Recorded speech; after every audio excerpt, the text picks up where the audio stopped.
You are listening to Beyond the Wheel, a podcast about the people and ideas that drive the RV community forward.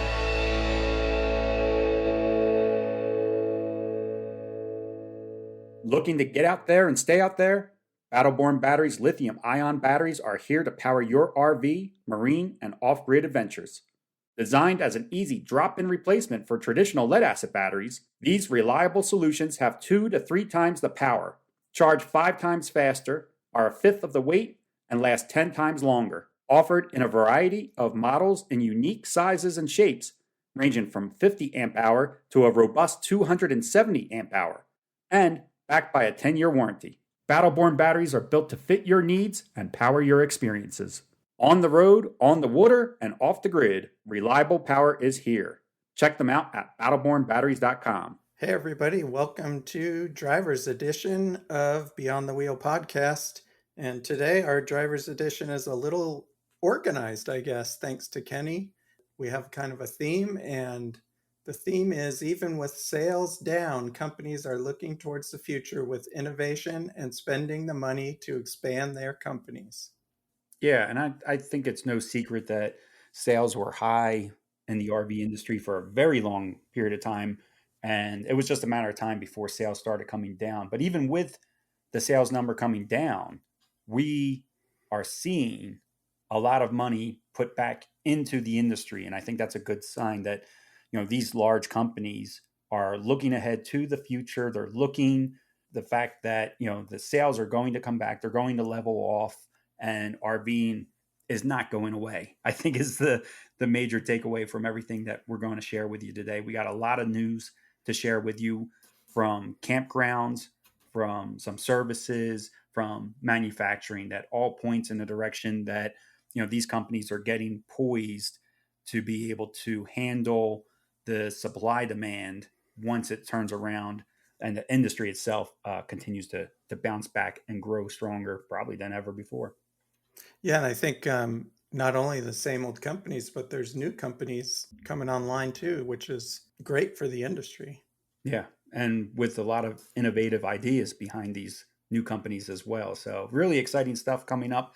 And, we'll kind of go through the news with you, but of course we're going to be a little opinionated on some things. So we are just sharing our opinion of how these things are going. We're not your typical news, I guess, where we're staying unbiased completely on this.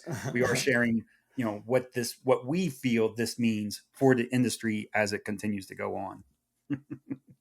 That's my little disclaimer, Sean. The first article you found was about Thor and their first quarter of 2024 for their company. Yeah, they announced a net sales, and this number blew me away. I know Thor's a huge company, but they did 2.5 billion with a B in sales in their first quarter. So in their first 3 months for 2024, $2.5 billion.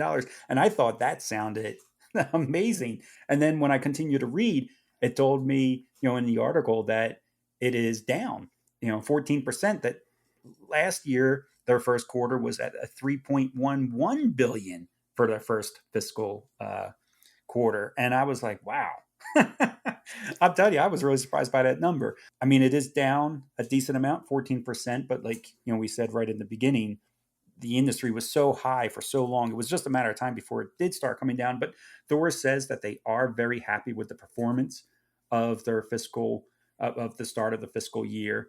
And, it was expected, just like, Sean and I were saying it, we expected it to decrease as well. The CEO of Thor, he said, as anticipated, independent dealer destocking in North America and seasonally low first quarter production has impacted their shipment volumes during the quarter.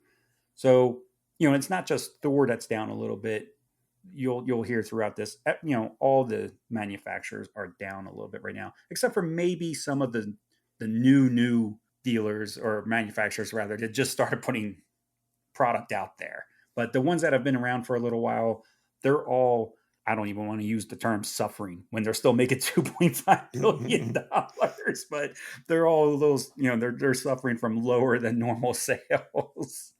But to make that money, here's what I found surprising is they have, to make that money, they had to reduce costs of the RVs. The sales prices, of course, were lower, Hmm. and they're not making as many, which brings their costs up, I would guess. So their earnings per share for the first quarter were 53.6 million compared to 136.2 million the first quarter of 2023. So more than half, Yeah. decreased by more than 50% on their net earnings, their net income. So that's a lot. That's a lot. Yeah, it's a lot. To kind of coincide with that, there was a article from the SSI that retail sales for October were down 16%, and this article was based off of the registrations of new RVs, and there were 24,583 retail RV registrations in October of 2023, which is a 4,950 unit decrease from the same time period of last year. So October of 2022, there was almost 30,000 registrations. So again, we're just showing you that there is a decrease, not just in registration and in sales, but like Sean said, they're even decreasing the price of the RVs, which is good for us. I mean, it's good for the Yeah. consumer in a sense that we should be able to get better deals out there, and that's part of the reason too that we like to share this information with you guys. So if you're shopping for a new or even a used RV, go into the dealers knowing that they should be working really hard to get your sale, and not what it was a year or 2 years ago where you would walk into a dealership and they wouldn't give you any incentive to buy. In fact, you were really under pressure to the point that if you didn't buy, somebody else was right behind you to take that sale away from you. So just know, going into the dealership, that these numbers are not going to lie to you. That the numbers are lower, sales are lower, dealers are willing to work a little bit more with you when talking about the bottom line of the price, because the manufacturers are lowering the price. So just take that information and use it in your favor. Yeah, and I would say that's true in the US and Canada. But if we go back to the Thor article, what really saved them was the European sales. I mean, their sales increased in Europe 40.4% for the Wow. first quarter compared to the year before. That was due to a 19.5% increase in shipments and 20.9% increase in the overall net price per unit. So if you're in Europe, now is probably not the time to buy. It sounds like it's getting more expensive over there and more popular. It seems like maybe they're just 2 years behind us. Interesting.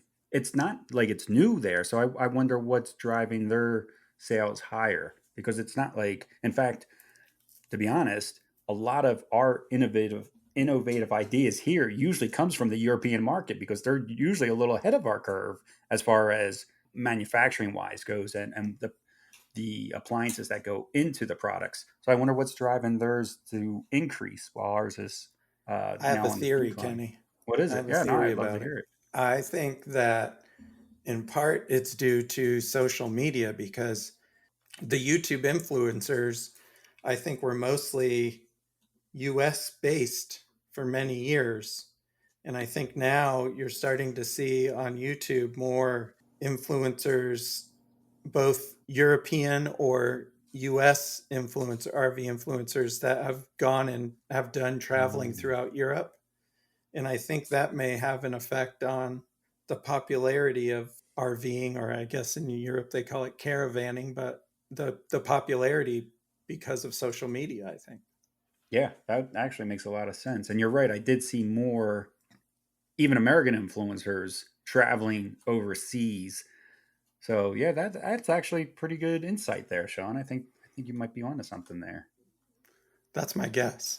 But And it then So we got another article for Lazy Days is also showing, and Lazy Days, for anybody that doesn't know, is a very large dealership, and they are showing also a lower than usual income. So their revenue decreased to 280 million from 333 million. Again, they're a very large dealership. In fact, they just opened a new dealership, giving them 23 new locations, and that's kind of where we kind of turn the table just slightly here. The fact that Lazy Days is showing this kind of loss, but at the same time they just opened a new store in Fort Pierce, Florida, giving them this, like I said, their 23rd location, I think shows that they are confident that even though they are showing decrease, they want to invest. And I thought this was a good thing. They're investing in themselves. They're investing in their own brand. They're opening a brand new facility. It's not a remodel or a rebuild of an old facility, and they didn't buy somebody else out and rebuild. This is an all new facility. It's going to be able to hold 250 RVs. It's going to have service bays, up to 20 service bays, and be able to do shopping, or not shopping. They'll be able to do collision and have a 60-foot paint booth. That did not come cheap, I'm sure. Yeah, no, probably not. Yeah, to build all that. But again, that's good for the consumer. Another location gives you more opportunity to shop around, to go inside these RVs, take a look at these RVs. I think that's, again, another plus for the consumer, even though it's all still under that same dealership and brand, but they carry like Forest River, Thor, Coachman, Keystone, Lance. You'll have a lot of choices at these large dealerships like that, and I think that's good. And I typically hear good things about Lazy Days. We have one here out in Arizona. I know they're very popular in Florida. I don't hear too many bad things about Lazy Days. So the fact that they're doing well and that they are one of the companies growing, I think is a good thing. We bought our first RV at Lazy Days in Tampa, Florida, and we really liked the dealership. We got to go in every different type of RV, from a pop up travel trailer to a high end diesel pusher. And just they have everything there. So you don't have to go far to check out all the different types. And being newbies to RVing, we thought that was really good that we could go to one place and see lots of different options.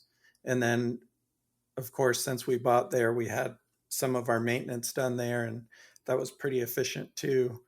Oh, good. So they also, I don't know if they all have this. Well, I know the one in, well, Tucson kind of does with the KOA right there, but they usually have some sort of camping space available to them as well. That's relatively close, if not connected. Yeah, and that's a So, nice feature too. yeah, really nice. Yeah. But they actually they're making this big investment. And so this year, for this quarter, they had a loss of 49 cents per share compared to income of 239 per share of the same period in 2022. So that's pretty big. And I looked at their stock price just over the weekend to see where they were in comparison in their overall stock price from last year. And last year at this time, their stock price was around $14, and this year their stock price is around $8.50. Oh, that's a big drop. Yeah, it's a big, which I think is a lot of the RV industry is seeing a drop like that. But for them to keep on investing, like you said, it looks like they're still positive on the RV industry Yeah. and as a whole. Yeah, I think their outlook and their future projection must all the research must be coming back and saying that this is either temporary or it's going to turn around, or it's not going to continue to decline at this rate. I guess we'll see where we're at next year. We should do this again next year in December to see, did is it still declining this time next year, or are we leveling off? I would imagine that we'll be leveled off and maybe even coming back up a little bit. Yeah, I hope so. I Yeah. hope so. But to put 24 over 24,000 new RVs on the road in a month, I think that's still A lot. That's a lot. It seemed like a lot to me too. Yeah, I mean, if even with lower numbers, that's still a lot of. Well, I guess it's not all new RVers, but yeah, that's a lot of new RVs Yeah, a single a month lot. on the Yeah, road. a single month. Yeah, which comes to our next article. Well, maybe not our very next one, but kind of grouping this together is that we're going to need more spots to camp and stay at places.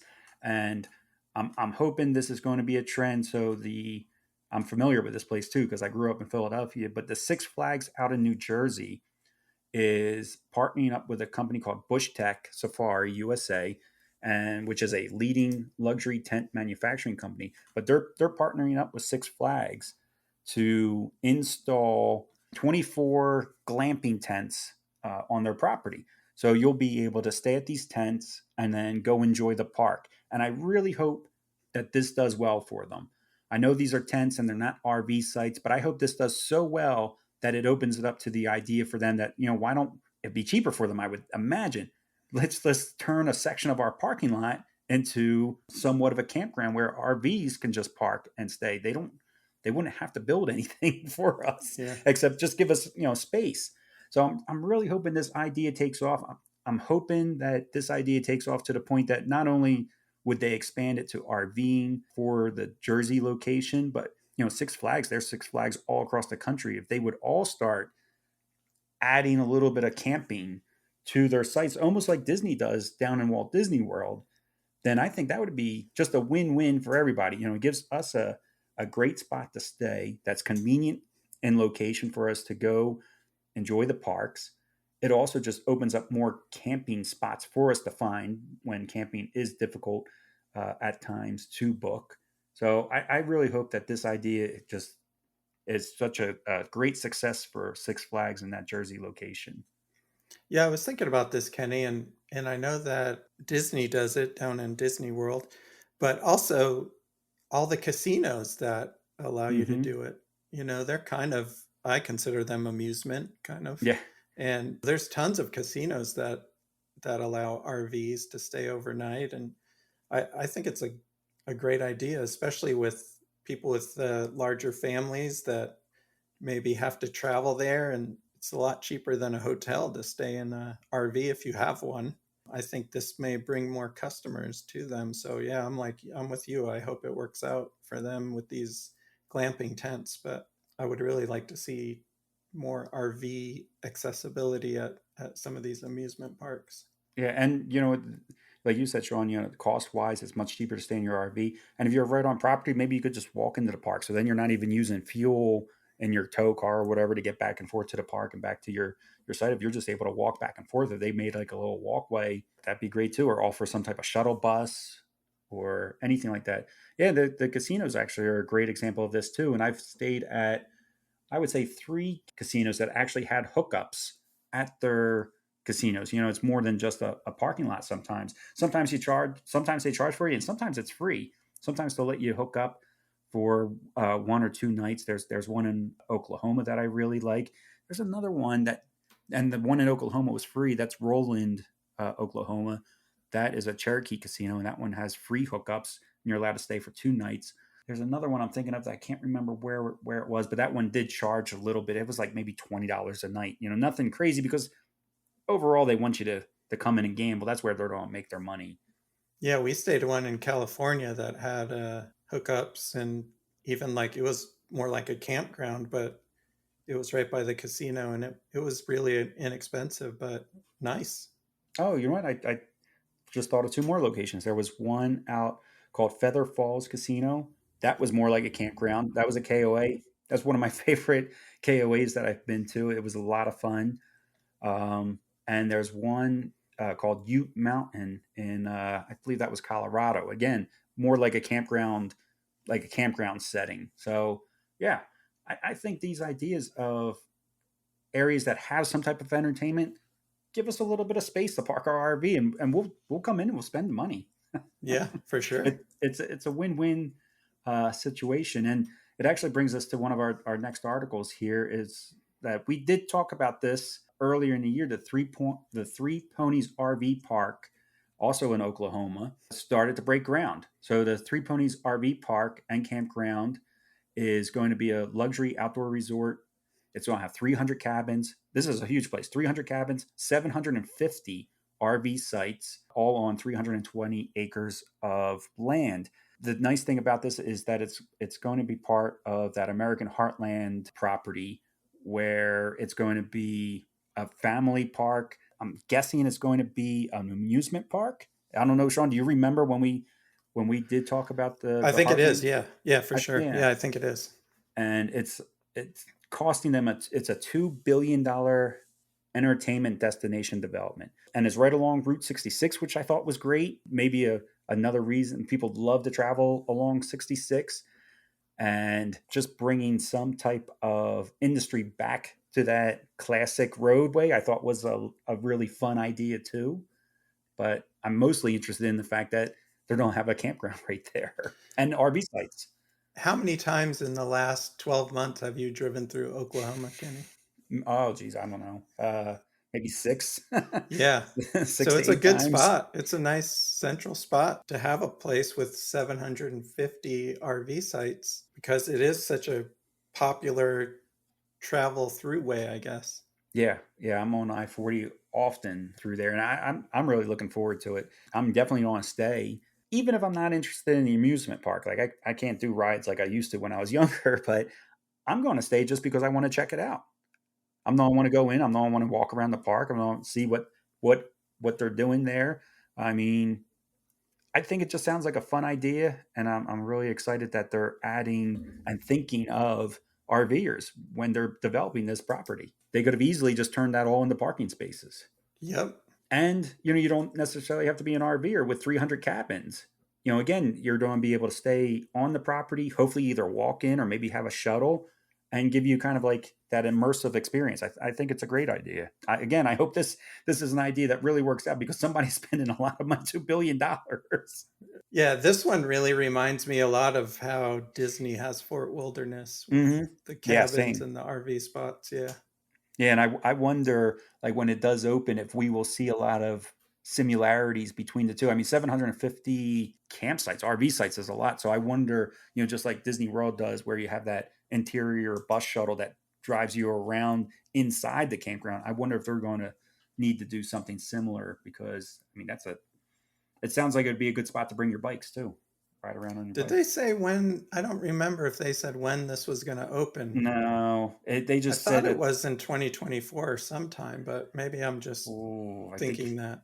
Yeah, that sounds fast to me. If because they just broke ground within the last 2 months, I want to say they broke ground.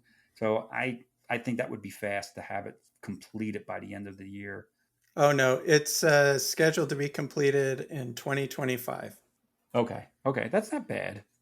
Yeah, but it's going to have a clubhouse with a snack bar, a general store, swimming pools, multi-purpose trails, a dog park, indoor and outdoor dining service at the cafe, and swim up options from the pool. That's pretty cool. Yeah, A fitness room, arcade, game room. The general store is going to have food, snacks, drinks, coffee bar, camp supplies, and dog friendly hiking trails too. So it sounds good. sounds like you don't even need to go into the theme park. Yeah. It sounds like you would have plenty to do at the resort itself. I mean, this sounds like a true RV resort and not an RV campground. Yeah, I'm surprised that they're calling it the Three Ponies RV Park. They might want to change the name to Three Ponies RV Resort, Yes. because the park, RV park, might give people the wrong idea. I mean, once you have a restaurant on property, I feel like that brings you right up to the resort. But I mean, the pool, the swim up bar and trails, yeah, that's resort level right there. The key will be how good is their Wi Fi? You would hope, being a brand new construction, you're not taking anything over, and you're in Oklahoma. I don't know that section very well, like just how built up it is. You would hope that they would put good internet there. And one difference, it sounds like for the cabins, one difference between this place and a KOA And I've never stayed at a Disney cabin, so I'm not sure, but there's housekeeping daily at this place for the cabins. Disney used to have daily housekeeping. I think they still do daily. I think for a little bit it was cut back during the pandemic, but now I think it's back to daily again at the cabins at Disney. But yeah, so now you're really getting full service staying at the cabins. And I love when KOA does it, Disney does it, and this place is on to it. I love when campgrounds or RV parks have cabins. And the reason I like that is because if I want to go meet friends or family that don't RV at a location, they can rent a cabin. I have my RV. We're still staying on the same property together. I just think that's great when these places do offer a cabin option. Next, we got, manufacturers. So the RV manufacturers are also investing in the future. And there's a new company that I'm not 100% familiar with. It's called the Pebble Flow. And when I read about it, it reminded me a lot of the Lightship, which I am somewhat familiar with. The Lightship and this one both do something similar, which I'm very interested in and very curious of how it works. And it's a semi autonomous travel trailer. And what that kind of means is that while you're towing it, it has drive motors built into the travel trailer that are going to help propel itself and take some of the weight off of your truck. So whether that be a EV truck like a Ford Lightning or a Cybertruck or a gas truck, either way, if it's in an EV, you could say it's going to increase your range because it's not pulling as much. If you're towing with a gas truck, you can say that it's going to improve your miles per gallon. But I thought this was a very, very innovative idea. It's an all new company building this. So again, this is a new RV manufacturer that is saying, all right, we're going to invest in the future of RVing. I'm just really curious, Sean, of how does it know how hard to push that truck? And I guess push isn't the right word for what I'm saying, but you know what I mean? Like if you were driving and you were towing something and that something was helping you along, how is it able to regulate? And I asked the guys at Lightship and they wouldn't tell me. Yeah. But This one, it seems the Pebble Flow has some pretty well-known companies that help develop it. So they have Apple, Tesla, Rivian, Volvo. We're all involved in the development of this. So I imagine it's pretty tech heavy. oh yeah, it would have to be. Yeah. It would have to be. I mean, you do a lot more towing than I do. I've done towing in the past, but I don't tow a lot. If your fifth wheel all of a sudden started to push you a little bit, would that maybe not freak you out, but would you be comfortable with the idea that your travel trailer or tow vehicle could give you a push? I think so. Yeah, just for the fuel savings, I think I'd put up with it for that. Okay. I'm trying to think like, I do tow my Jeep and my C-Max.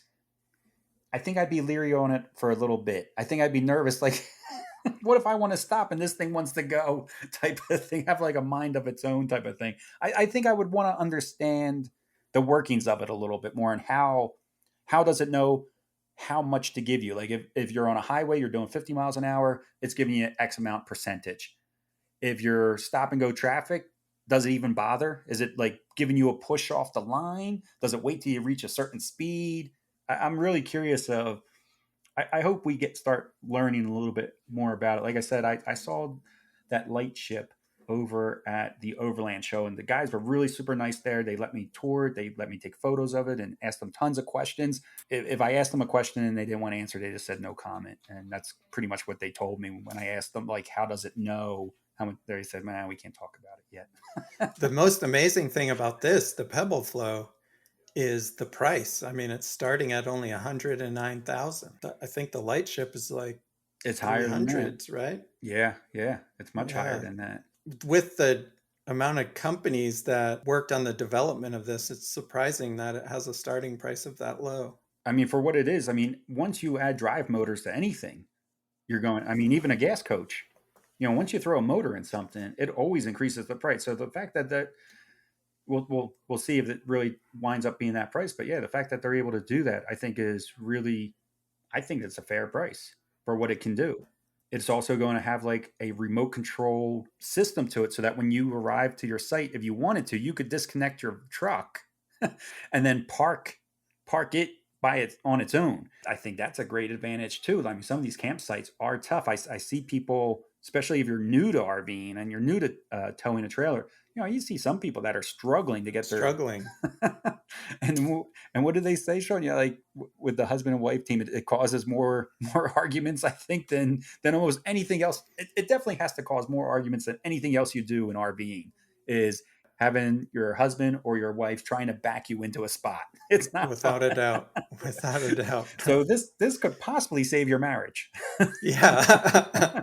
So well That worth makes the 109,000 even better deal, right? exactly.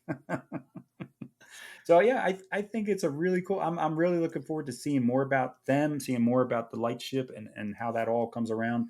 So yeah, it's 100% electric vehicle. Now I know with the light ship, and I'm sure the same with this. I mean, that means no propane or any type of gas on board. Everything is 100% electric driven. So Now, the one thing I don't think, like somebody like Julie, I don't think she would like the fact that it's very, very modern inside, yeah. according to their renditions. It looks very like you would expect something from Apple and Rivian. Mhm. It looks very modern inside. There's none of that classic home feel look.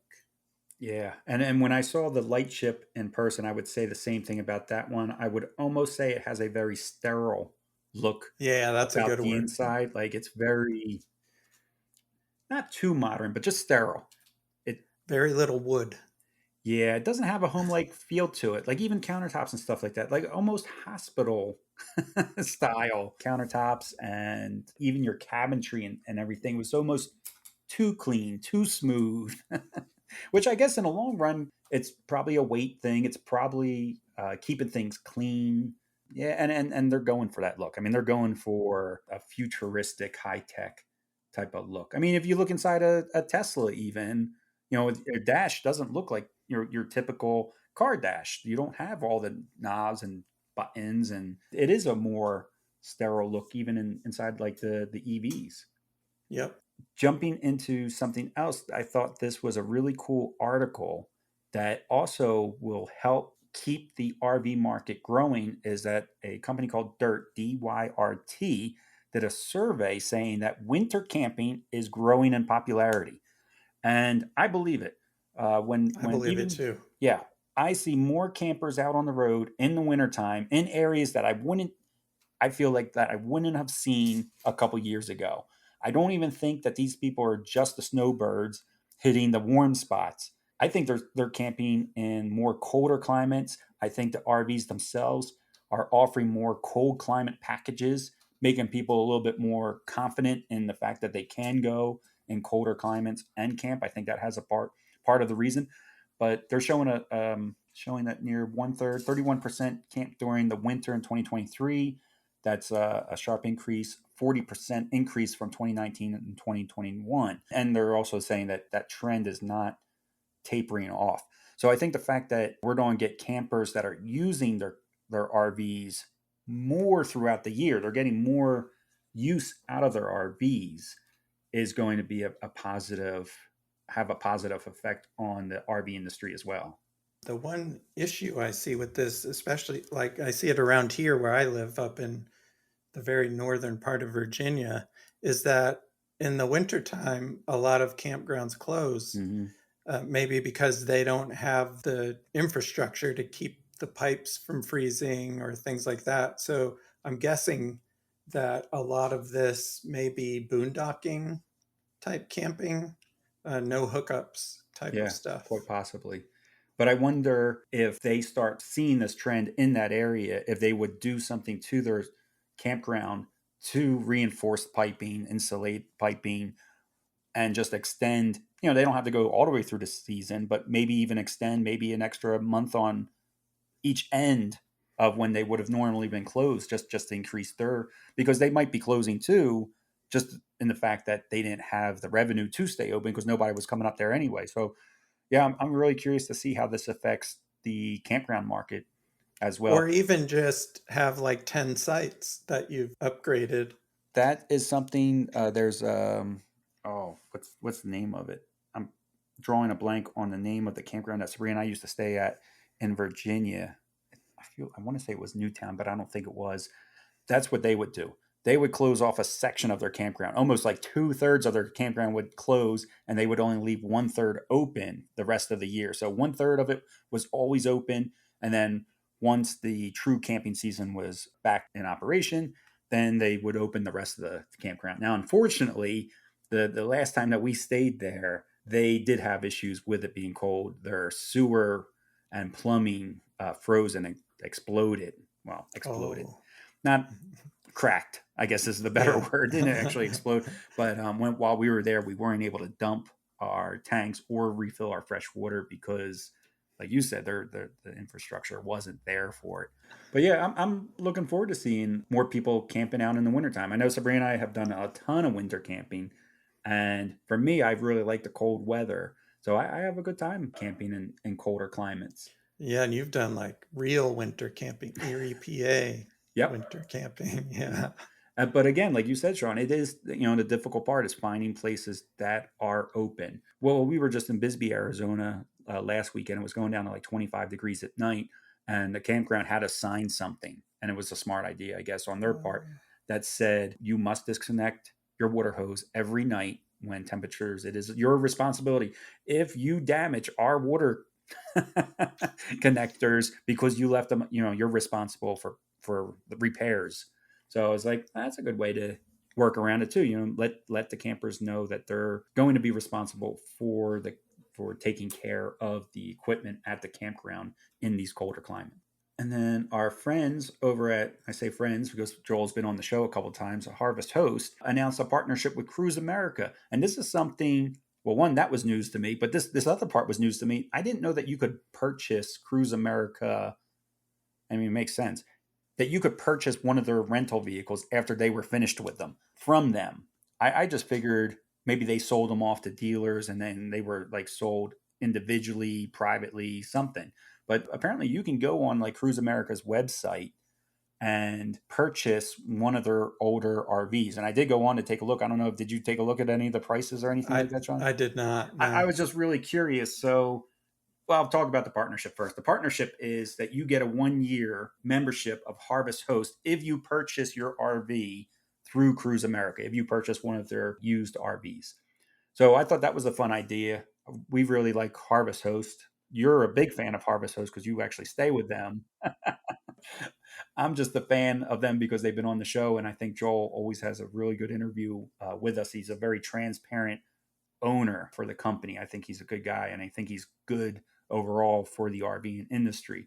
I personally have never stayed at Harvest Host, but I do like the idea of Harvest Host. But I did go on the website of Cruise America. So they had a Class C, I believe it was a Thor, 28-foot Class C for $35,000. So the price is really good. The only downside to that is, well, one, that it is a rental and you're going to have people in them that were not experienced RVers and could have caused issues, but hopefully they're taking care of any issue that could have came up.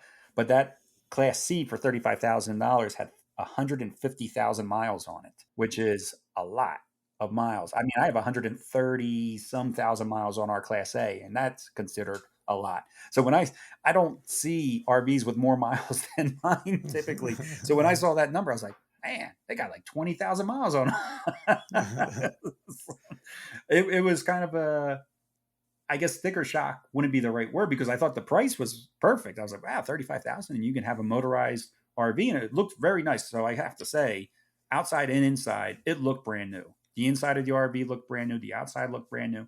It looked like it was in tip-top shape, this particular one that I was looking at. You would never know visually that it had 150,000 miles on the RV. So I thought it looked great.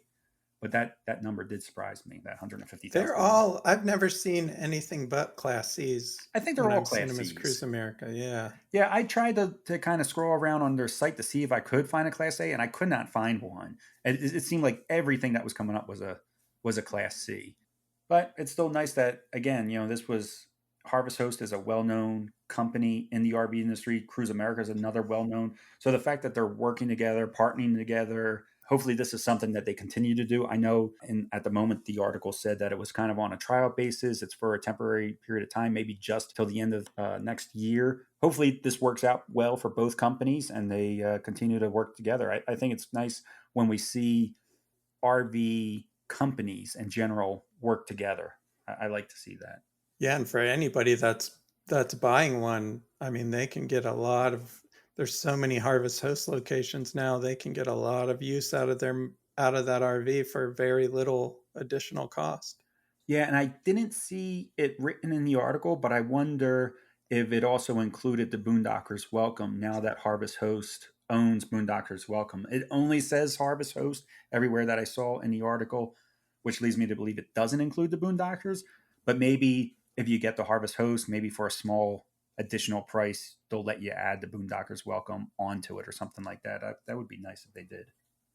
So I also have written down here in my notes, with all that investing that we just talked about, the new partnerships and stuff like that, it could get more difficult to book campsites and get the campgrounds that we want. And I found an article, and I would say that these guys are friends of ours too, because they were on the show, Adventure Genie. They're collaborating with a company called Spot Tonight, and it's spelled SPOT number 2 NITE. I've never heard of Spot Tonight, but what you neither, Sean? No, I've never heard of them either. No. Yeah, I never heard of them, but apparently they are booking software that is designed to help us just go online and book a site. If anybody has ever tried to book a campground site, it's not always that easy. A lot of times, a little too often, I would say that you have to email or call ahead. You can't go online and just book a site unless you're booking through with KOA. KOA is still, to me, by far the easiest. Everybody else needs to do what KOA is doing, I feel like. But for the most part, a lot of campgrounds, you still need to call ahead or even worse, email them and wait for a reply to book your sites. But what this company do, the Spot Tonight, is a booking software for campgrounds and RV parks. So you could go to them and then they handle the reservation. You tell them when you want to book, when you want to stay, and they set it up for you. And at Adventure Genie, if you didn't hear, we've had them on the show. They are the first AI-powered travel tool for camping on RV trips. And I remember when we were talking to Scott from Adventure Genie, we had asked him, will we be able to book it right from his site? And at the time, the answer was no. He said, we're going to get you right to that step, and then you'll be able to actually book it yourself. But now it sounds like you will be able to allow the Adventure Genie to book the site for you as well. Hopefully that makes it a lot easier for us to get the sites with more RVers being on the road, with more RVers being on the road for a longer period of time throughout the year. I think that's another something that's been needed in the RV industry for a long time, is an easier booking system. And it looks like this Spot Tonight, they have quite a few campgrounds that they're connected to. So all across the US. So it looks like there's quite a big selection. We need it. We really need it. It's been a pain point, I think, for a lot of RVers trying to get those sites, booking early, getting a hold of the campgrounds in advance, because you got to wait for them to call you back. Yeah, so I think this is a great partnership, and I hope that does really well. I hope they both benefit from this partnership. Hopefully it brings more awareness to Adventure Genie, and it brings more awareness to the Spot Tonight. Yeah, I see on I'm looking at their map right now, and they have a lot of campgrounds on their site already. So yeah, hopefully this is a good deal for both of the companies. And then we also wanted to, I guess, give a little bit of a shout out to Cortez Campers, another friend of the show. We just had them on the show not too long ago. They were recognized by RV News. They were just named the lightweight travel trailer of the year, and that's for their Cortez 17. If you go back and you can listen to the episode that we had with Anthony, you'll hear there's a lot of innovation that they're putting in to their campers. They are very lightweight. They're made out of all fiberglass. I was going to say there's not a piece of wood in the RV, but that's not true, because he said the cutting boards are made out of wood. And that's it. That's the only thing that is wood inside the camper. But even saying that, going back to that sterile idea of the light ship, when you look inside them, they don't have that sterile look. You still have cabinets. You still have a very clean look about it, but it was very homey inside. That could be part of the reason being the size, but the layout of the kitchen. But for whatever reason, their campers did look homey inside. So yeah, we just want to give them a shout out and congratulate them on being named the Lightweight Travel Trailer of the Year from RV News. Yeah, and a brand new company. Brand new. Not even 2 years, right? Yeah, it just goes to show the confidence these people have in the industry as a whole. Yeah, and trying something new too. I mean, they're building in a different way, and there are other fiberglass builds out there, but they're doing, I believe they had like a honeycomb construction. They are doing things a little differently, and the fact that they're taking that risk to do things a little differently, I think, is another good sign.